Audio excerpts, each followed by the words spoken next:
Good morning, students. Today we are going to see about the biobotany lesson 5th chapter taxonomy and systematic botany. இப்போ taxonomy அப்படின்னா என்னென்னா வகைப்பாட்டியல், classification சொல்கிறாங்க பார்த்தீங்களா, வகைப்பாட்டியல். Systematic பாட்டனினா அது குழும பரிணாம வகைப்பாட்டியல் அப்படிம்பாங்க. புரியுதுங்களா? சரி, இதில் இன்ட்ரோடக்ஷன் என்ன கொடுத்துருக்காங்க அப்படின்னு பார்த்தீங்கன்னா, இந்த பிளான்ஸ் அப்படிங்கிறது பார்த்திங்கன்னா, plants are the prime companions of human beings in this universe அப்படிங்கிறாங்க. ப்ரைம் கம்பெனியன்ஸ் அப்படின்னா ஒரு நண்பன் மாதிரி. பிளான்ஸ் வந்து மனிதர்களுக்கு வந்து ஒரு உற்ற நண்பர்கள் மாதிரி. ஏன் அப்படியே அந்த சொல்கிறாங்க அப்படின்னா, plants are the sources of food, energy, shelter, clothing, drugs, beverages, oxygen and aesthetic environment. ஏன்னா இந்த பிளான்ட்ஸ் தாவரங்கள் வந்து பார்த்திங்கன்னா மனிதர்களுக்கு தேவையான ஃபுட்டு தருது, எனர்ஜி தருது, அதேமாரி தங்கிறதுக்கு தேவையான இடங்களை கொடுக்கறதுக்கு நம்ம பிளான்ட்ஸ் யூஸ் பண்ணிக்கிறோம். அது மட்டும் இல்லை, ட்ரக்ஸ், அதாவது மெடிசினல் பிளான்ட்ஸ்லேருந்து மருந்துகள் நம்ம எடுத்துக்கிறோம். ஃபியூவரேஜஸ், ஆக்சிஜன். இப்போ வந்து பிளான்ட்ஸ் ஃபோட்டோசிந்தசிஸ் மூலமாக ஆக்சிஜனை வந்து ரிலீஸ் பண்ணுறதுனால நமக்கு ரெஸ்பிரேஷனுக்கு தேவையான ஆக்சிஜன் வந்து அட்மாஸ்பியரில் கிடைக்குது. அது மட்டும் இல்லாமல் ஏஸ்தட்டிக் என்விரான்மெண்ட். ஏஸ்தட்டிக்னால் ஒரு மனதுக்கு ஒரு மகிழ்வை தரக்கூடிய ஒரு சூழலை வந்து தாவரங்கள், பிளான்ட்ஸ் தான் தருது. இப்போ ஒரு கார்டனுக்கு போகிறீங்கன்னா அங்கே இருக்கக்கூடிய அந்த பிளான்ட்ஸை வந்து பார்க்குறீங்க, நல்லா ஃப்ளவர் அப்படியே பூத்து குலுங்குது. அந்த பூத்து குலுங்கக்கூடிய அந்த செடிகளை வந்து நீங்கள் பார்க்கும்போது மனசுக்கு ஒரு இதமான ஒரு சூழ்நிலை ஏற்படுது, பார்த்தீங்களா? ஸோ அதனால் இந்த பிளான்ட்ஸ் வந்து என்ன சொல்கிறாங்க, ஒரு best companion of human beings அப்படிங்கிறாங்க. சரிங்களா? சரி, இப்போ இந்த taxonomic activity of human is not restricted to living organisms alone. இந்த லிவிங் ஆர்கானிசம், உயிரினங்களை வந்து வகைப்படுத்துறது மட்டும் மனிதனுடைய என்ன கிடையாது, ஒரு அளவு கிடையாது.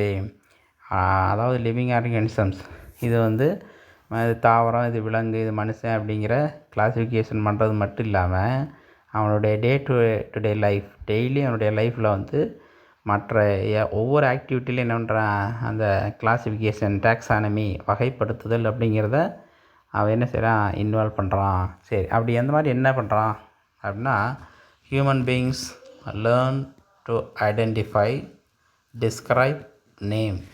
ஒன்றை வந்து ஐடென்டிஃபிகேஷன் பண்ணுறது, அதை டிஸ்கிரைப் பண்ணுறது, அதுக்கு நேம் கொடுக்கறது, அப்புறம் வந்து அதை கிளாஸிஃபிகேஷன் பண்ணுறது. இப்போ வந்து அதில் பார்த்திங்கன்னா கிளாஸிஃபை ஃபுட்டு.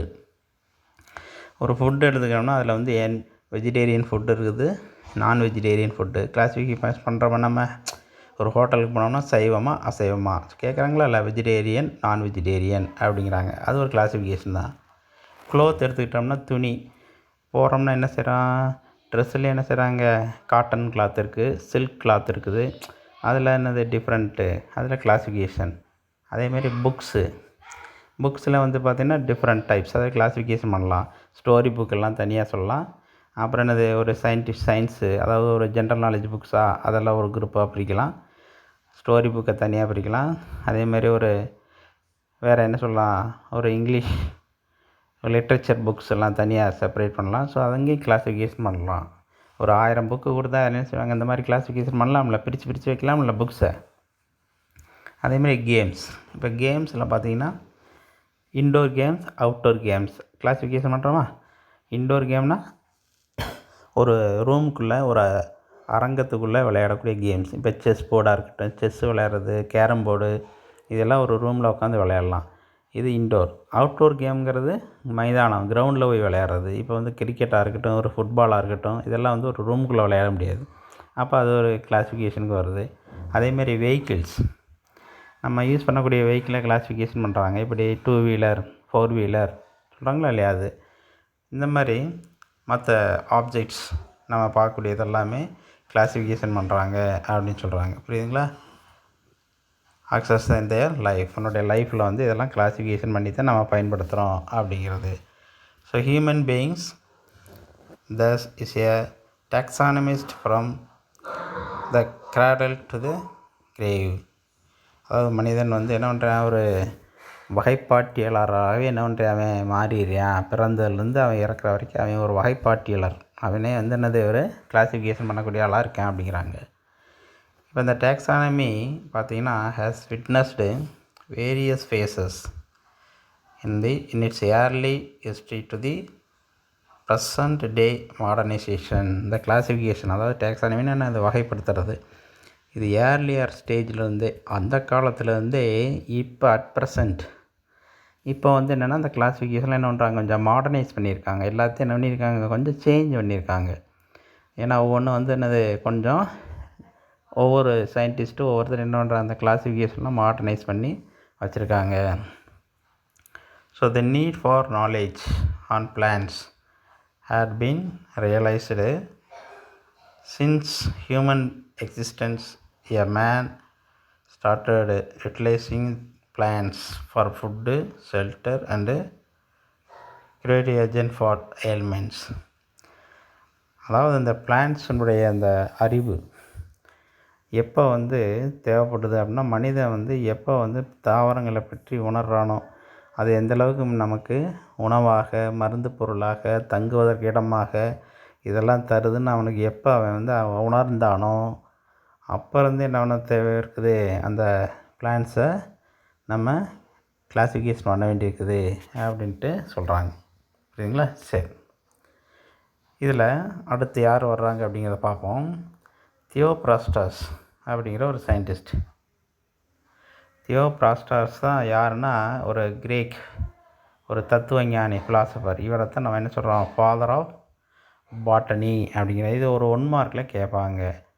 ஃபாதர் ஆஃப் பாட்டனின்னு கேட்டால் யாரை சொல்லணும், தியோப்ராஸ்டஸ் அப்படிங்கிறவரை ஞாபகம் வச்சுங்க. இவர் என்ன பண்ணுறாருன்னா, he named and described 500 plants. ஒரு 500 பிளான்ட்ஸ் வந்து என்ன பண்ணுறாரு, ஒரு டிஸ்கிரிப்ஷன், ஒரு எக்ஸ்ப்ளனேஷன் கொடுக்குறாரு. எந்தன்னா அவருடைய ஒரு டைட்டில் என்ன புக்னா,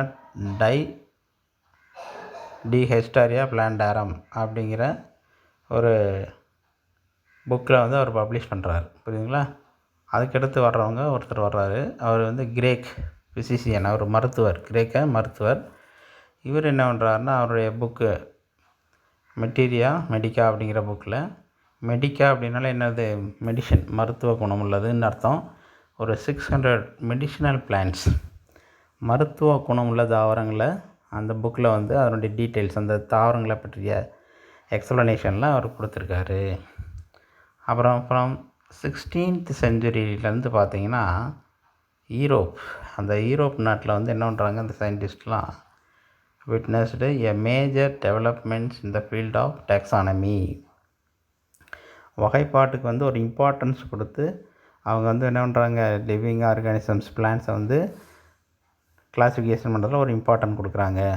some of the key contributors include, இப்போ அதில் வந்து யார் யார் பேர் கொடுக்குறாங்க பாருங்க, ஆண்ட்ரியாஸ் சிசல்பினே, ஜாயின் கீ, தென் வேறு யார் கொடுத்துருக்காங்க, ஜான் ரே, அப்புறம் வந்து டோனோவர், ஜீன் பாகின், காஸ்பார்டு பாகின், லினேயஸ். இப்போ வந்து காஸ்பார்டு பாகின் வரைக்கும் ரொம்ப சயின்டிஸ்ட் வந்து அதில் இருக்காங்க. அடுத்து லினேயஸ், கரோலஸ் லினேயஸ்னு பேர் அவருடைய ஃபுல் நேம். இவர் வந்து என்ன பண்ணுறாருன்னா, ஸ்பீசிஸ் பிளான்டாரம் அப்படிங்கிற ஒரு புக்கை வந்து பப்ளிஷ் பண்ணுறாரு. புரியுதுங்களா? ஸோ அந்த புக்கில் வந்து பார்த்திங்கன்னா, the strong foundation for the binomial nomenclature.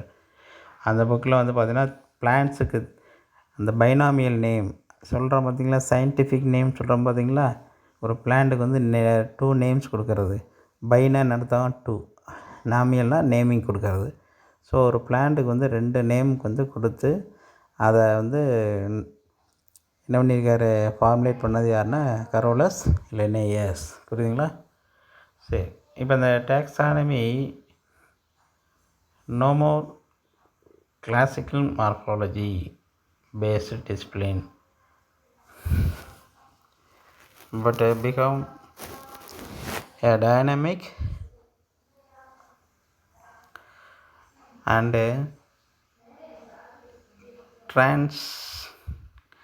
interdisciplinary subject making use of many branches of botany such as, அதாவது என்ன சொல்கிறாங்கன்னா, இந்த டாக்ஸானமிங்கிறது வந்து லிவிங் ஆர்கானிசம் பாட்னி இதில் மட்டும் இல்லாமல், இந்த டாக்ஸானமி அப்படிங்கிறது பாட்னியில் இருக்கக்கூடிய other branches, cell biology, physiology, biochemistry, ecology, pharmacology,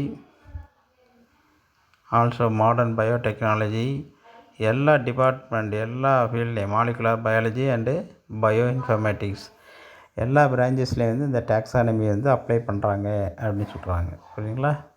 it helps to understand biodiversity. இந்த டாக்ஸானமி எதுக்கு யூஸ் ஆகுது? அண்டர்ஸ்டாண்ட் தி பயோடைவர்சிட்டி, உயிரினத்தினுடைய பல்வகைமை தன்மை. இந்த பூமியில் வந்து different types of living organisms வந்து இருக்குது அப்படிங்கிறத தெரிஞ்சுக்கலாம். அப்புறம் வைல்ட் லைஃப், அதேமாரி ஃபாரஸ்ட் மேனேஜ்மெண்ட், அந்த வன விலங்குகள் மற்ற அந்த வனங்களை பற்றி, அந்த ஃபாரஸ்டனுடைய மேனேஜ்மெண்ட்டை பற்றி, புரியுதுங்களா? இதை பற்றி எல்லாமே தெரிஞ்சுக்கிறது இந்த டாக்ஸானமி வந்து யூஸ் ஆகுது அப்படிங்கிறத அதில் சொல்லியிருக்காங்க. புரியுதுங்களா? சரி, நெக்ஸ்ட்டு வந்து பார்த்திங்கன்னா இந்த டாக்ஸானமி அண்ட் சிஸ்டமேட்டிக்ஸ் அப்படிங்கிறதுக்கு என்ன டிஃப்ரென்ஸ் என்னங்கிறத ஷார்ட்டாக கொடுத்துருக்காங்க. அது என்னென்னு பார்ப்போம். இந்த வேர்டு டாக்ஸானமி அப்படிங்கிறது எதுலேருந்து வந்ததுன்னா டாக்ஸிஸ் அண்டு நாமஸுங்கிற 2 வேர்ட்ஸில் க்ரீக் வேர்ட்லேருந்து வந்தது. டாக்ஸிஸ்னால் அரேஞ்ச்மெண்ட், நாமஸ்னால் some rules, laws. So the taxonomy define as the science dealing with the study of classification including the basis, principles, rules and procedures. So இதெல்லாம் பேஸ் பண்ணி, புரியுங்களா? Including the basis, principles, rules and ப்ரொசீஜரை follow பண்ணி classification பண்ணுறது தான் என்னது taxonomy அப்படின்னு சொல்கிறாங்க. இதில் இந்த சிம்சன் அப்படிங்கிற ஒரு சிஸ்டமேட்டிக்ஸுக்கு ஒரு டெஃபினேஷன் கொடுக்குறாரு. Scientific study of kind and diversity of organisms and all relationship among them. இது என்ன சொல்கிறாங்க? The study of kinds, diversity of organisms, இந்த ஆர்கானிசத்தில் இருக்கக்கூடிய அந்த டைவர்சிட்டி, டிஃப்ரென்ஸு, அதே மாதிரி அந்த அனிமல்ஸ் ஆர்கானிஸுக்கு இடையில் இருக்கக்கூடிய அந்த ரிலேஷன்ஷிப்பை பற்றி சொல்லக்கூடிய ஒரு கிளாஸிஃபிகேஷன் தான் சிஸ்டமேட்டிக்ஸ் அப்படின்னு சொல்கிறாரு. ஸோ அதில் வந்து there are two terms, the two terms are used in interchangeable way, they differ from each other. அதாவது அந்த டாக்ஸானமி அப்படிங்கிற வேர்டும் சிஸ்டமேட்டிக்ஸுங்கிற வேர்டும் நம்ம ரெண்டுமே யூஸ் பண்ணாலும் ஸ்லைட்லி அதுக்கு டிஃபரன்ஸ் இருக்குது. ரெண்டுக்கும் வந்து சின்ன ஸ்மால் டிஃபரன்ஸ் இருக்குங்கிறாங்க, வேறு ஒன்றும் இல்லை. புரியுதுங்களா? டாக்ஸானமிங்கிறது கிளாஸிஃபிகேஷன், சிஸ்டமேட்டிக்ஸ் அப்படிங்கிறது ஒரு குரூப் ஆஃப் லிவிங் ஆர்கானிஸில் இருக்கக்கூடிய அந்த டைவர்சிட்டி என்ன, டிஃப்ரென்ஸ் என்ன, அதேமாரி அதுக்குரிய இடையில் இருக்கக்கூடிய அந்த ரிலேஷன்ஷிப் என்ன, அதுக்குள்ளே இருக்கக்கூடிய ரிலேஷன்ஷிப் என்ன அப்படிங்கிறதெல்லாம் சொல்கிறது சிஸ்டமேட்டிக்ஸ். To understand? புரியுதுங்களா? தேங்க்யூ ஃபார் வாட்சிங் த வீடியோ. நெக்ஸ்ட் வீடியோ அடுத்த டாபிக் பார்க்கலாம், அடுத்த கிளாஸ்.